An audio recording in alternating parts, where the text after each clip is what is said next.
I've had a lot of people ask me how to do what I do for a living, and the truth is there's a lot of different ways to get into it.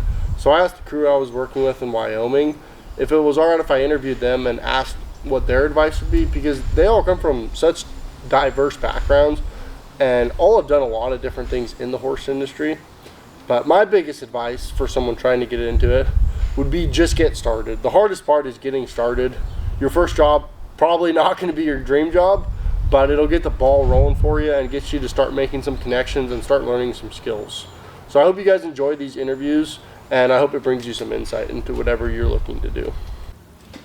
What advice would you give to someone trying to get into the industry?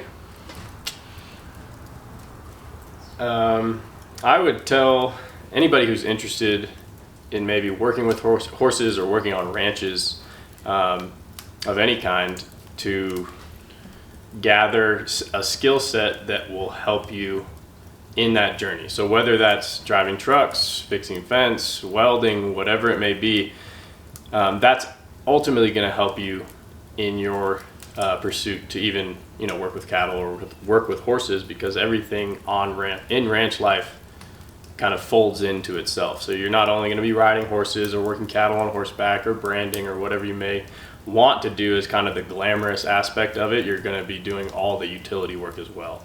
So the more tools you bring to the table, the more successful you're going to be. I would say to ignore everybody around you, like everybody that's saying negative things. Just put your blinders on and like have tunnel vision for what you want, and just set small goals for yourself to reach the big goal at the end, because there will be people that tell you that you can't do it. So you gotta ignore those people. Just go for it. If you're ever stuck somewhere and you're not happy what you want to do or what you're currently doing, there's no better opportunity to learn new stuff and just have a great adventure. You meet fantastic people, you learn crazy new skills, a whole bunch of, just take it, don't hesitate. If you think about it and you have the time, you don't have anything pending that you need to get done, I would recommend it for just about anybody. I would say, for me, I just found the job in Utah on Facebook and started researching on that. But there's lots of different social media platforms, Facebook, Instagram, TikTok, that you can use to find jobs. There's also Ranch World Ads, which is a webpage that you can go to, and there are hundreds of jobs on that. There are outfitting, dude ranches, ranch work, just numerous things that you can go and research. A lot of people are very willing to hire. I would say to search on the internet a lot and to talk to people. If you run into somebody who looks like they could be involved in ranching, go and talk to them and introduce yourself and look them in the eye and shake their hand and set yourself apart from other people. And the more people that you know and the more contacts you have, you can get so many things, and you can get jobs. And if people just know about you and who you are and what you're interested in, they can help you get jobs like that. When something comes up, they're like, oh, I know somebody. And if they trust you and if you've made a good impression on them, then they'll give the person who's looking for an employee your name and number, and you can get jobs that way.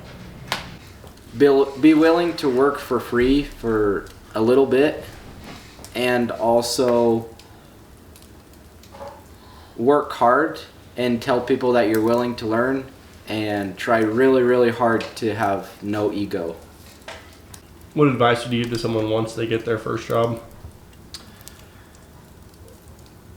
A big piece of advice I would give somebody after they're initially hired is to seek out somebody at that job or outfit that is maybe where you'd like to be. Maybe somebody who has a greater skill set than you do then, and kind of soak up all the information you can from that person. Or it could be multiple people, of course, but kind of find some healthy mentors along the way and just be a sponge. ask questions, even if there's a lot of people who don't like you asking questions, or might seem like you feel a little stupid, like you don't know anything, but it's the only way you're going to learn. You'd rather clarify and make sure you know what you're doing and how you're supposed to do it, rather than go out there and mess up. But just don't be afraid to ask people for help, because more often than not, people are willing to do that for you. I would say don't go into it thinking you know everything or that you know a lot, because you're going to find out real quick that you don't know a lot. So go in really humble with it. Don't say a whole lot and just watch the people around you. If you know that somebody knows a lot more than you, stick to that person. Hang around them and try to watch what they do and mimic what they do so that you can learn. What does horsemanship mean to you? Horsemanship to me is like an iceberg. You can look at it from the top and it looks like kind of easy, or like there's not very much to it, but once you start actually looking into it, there's a lot more to it, and I've barely scratched the tip of it. I'm not a very good horseman, but I think that it's something I'm interested in and I would like to continue to get better at. Probably something that's like always changing, because I continue to learn something new. So it's trying to always present myself better to the horse and set the horse up for success better every time I try something new, and being better myself so I can be a better leader to the horse. That's a tough one because it's different for everybody, but I guess for me it's a way of life, and how you can connect with a horse and how you can communicate with them in a way that they understand it and you understand it, and that you're not getting in the way of each other. So it's definitely a dance. It's all about learning on both sides of it. There's, it's something to be said for how much you learn while you're doing it, and it tests everything about you, from mental toughness to physical. It's all about, there's nothing to test your patience more than working with horses and trying to get them to do what you want to do. But you've got to be out every day and doing it and working on it and giving it your all at every point, every step of the way. Horsemanship to me is being able to look at yourself in the mirror, I think, and attention to detail and energy, and being receptive, as well as able to disperse your energy deliberately, and having clear communication as much as possible. There's a lot of stoicism that goes into that. I think horsemanship's highly artistic. That's a big reason why I've pursued working with horses after being an artist, is because there's so many similarities. And I mean, everything I do with a horse that I like to try and do, it becomes a dance.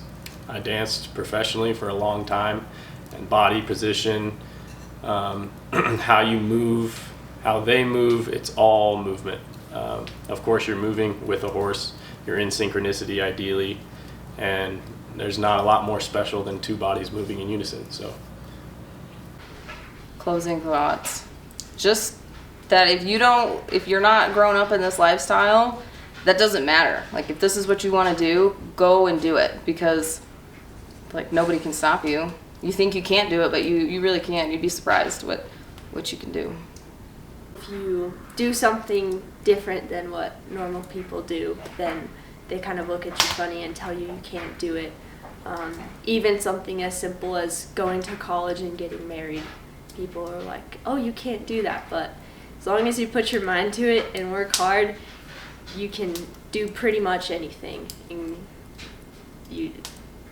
it's harder sometimes if you are married or if you are doing something different than what other people do, but it's definitely worth it, and if you work hard at it, you can do it. So.